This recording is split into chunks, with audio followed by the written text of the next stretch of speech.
Welcome to Question and Answer Monday. Hi, welcome back to our channel, and if you're new here, thank you for stopping by.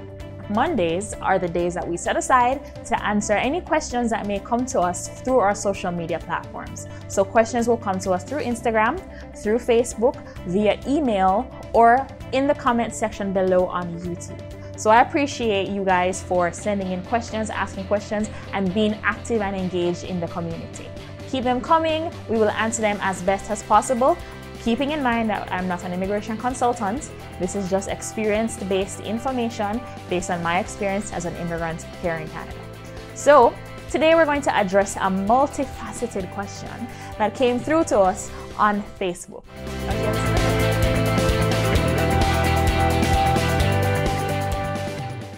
And the first one is a very timely question because I know you've heard me talk a lot about.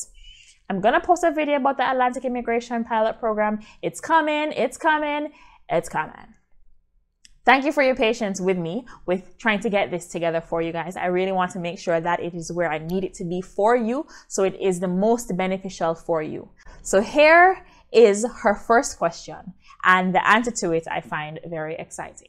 So she's of course asking about, okay, so the Atlantic Immigration Pilot Program, right? Oh my God. You have to have a job in order to apply through that program. Where do you find a job? Because if you go on the CIC job bank, this is what she's saying, you only see jobs that people who are in Canada who are legally able to fill. So somebody who has status in Canada or something. She's not seeing anything specific to this program or specific from the designated employers. So very timely question. I'm glad you asked that question, because here's what has happened or what has transpired over the last couple of weeks.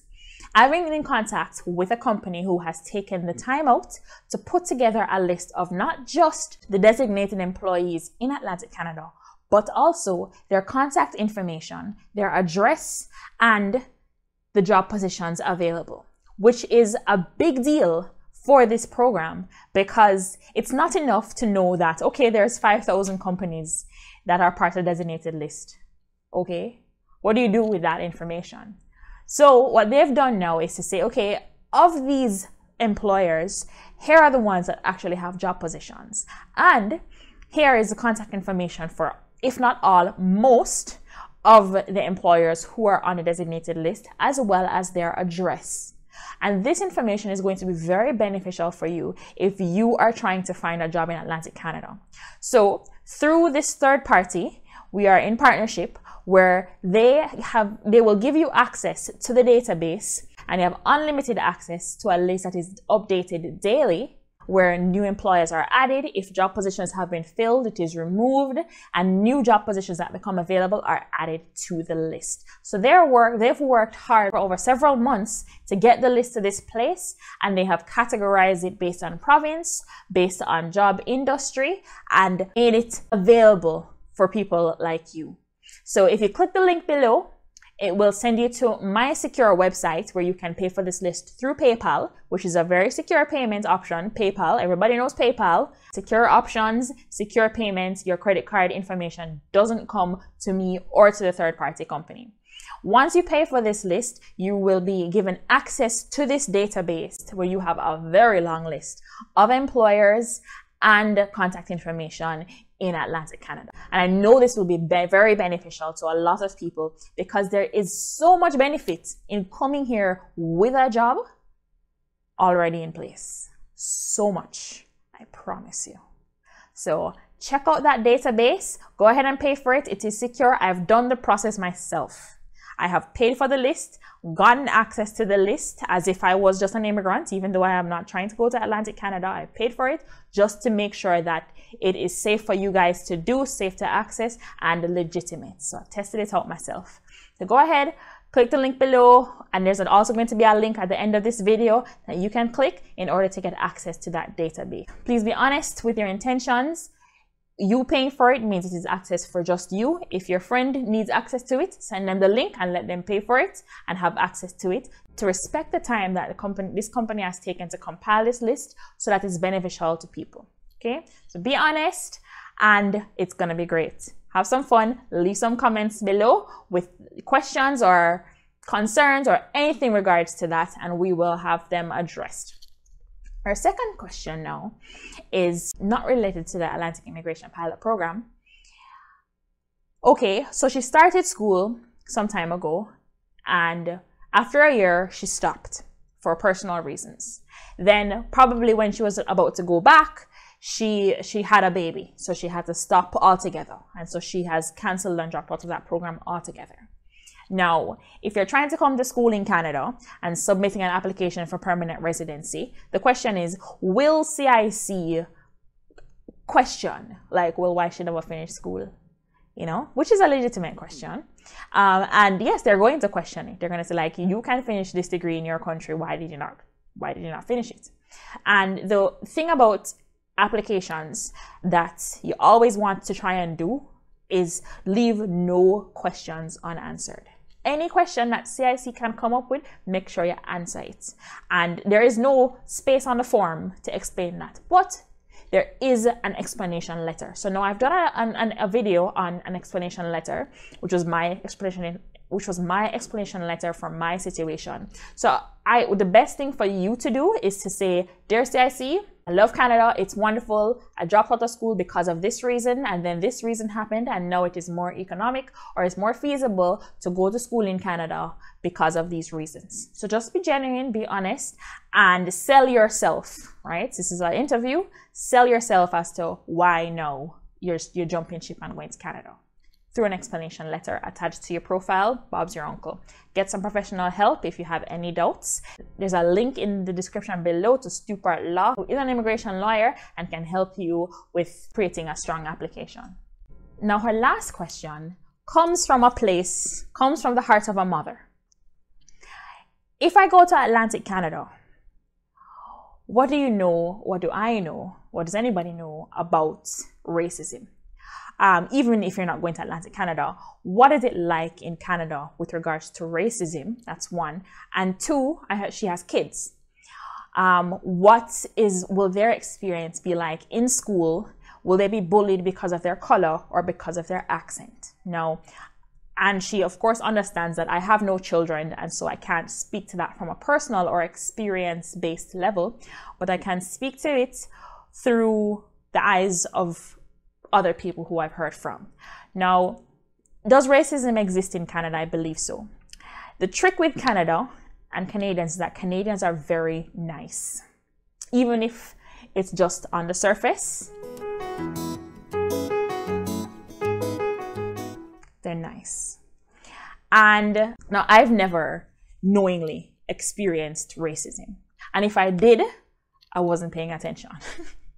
So I've never experienced racism on any level that I can comment on. But I do have a friend who has experienced it. He's a guy.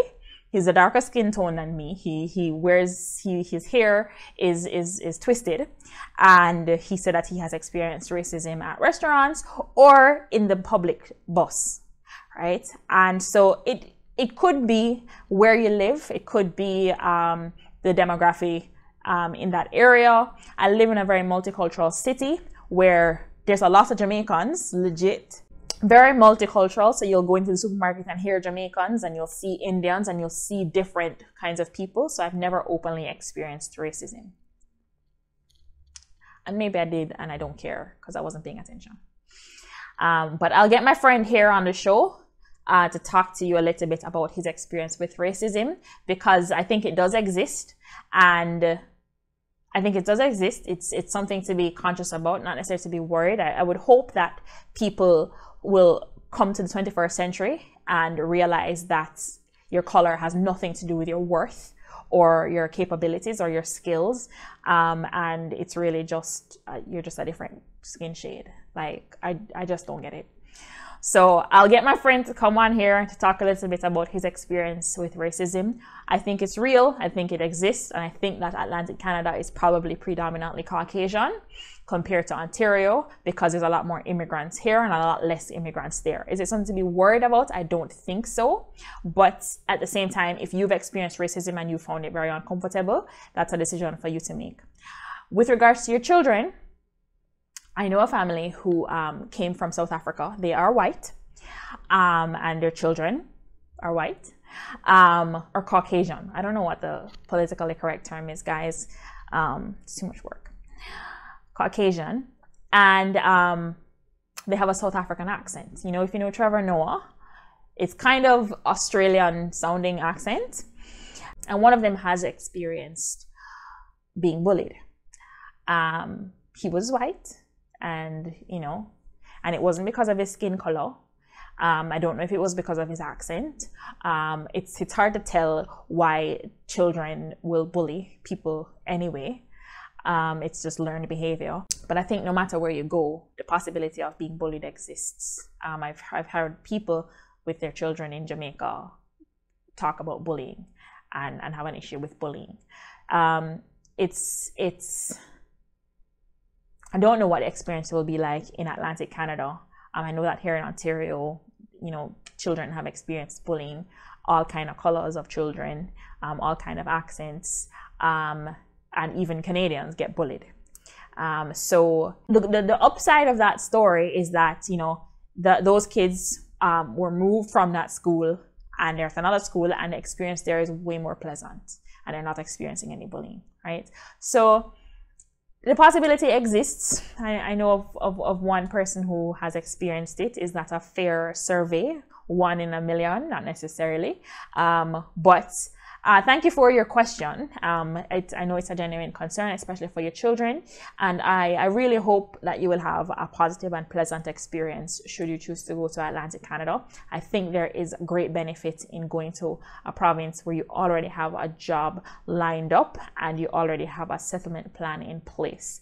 Check out the next video, which will be about the Atlantic Immigration Pilot Program. And I will talk so much about this list of designated employees and jobs, because it will benefit you for sure. There's actually a shortage of doctors in Atlantic Canada. So soon they're going to be asking for doctors on that list. And the wonderful thing about this list is that you're coming to Canada with a job offer, and they're not expecting you to already have had Canadian experience, which through express entry, the likelihood of you getting into a good job without Canadian experience is relatively low. So I appreciate the time that you're taking to join us here on Question and Answer Monday, even though you're probably not watching this on a Monday. I appreciate you. Please remember to subscribe, click like if you like this video, ask some more questions, and send us some more questions through Instagram, Facebook, or in the comment section below. See you in the next video.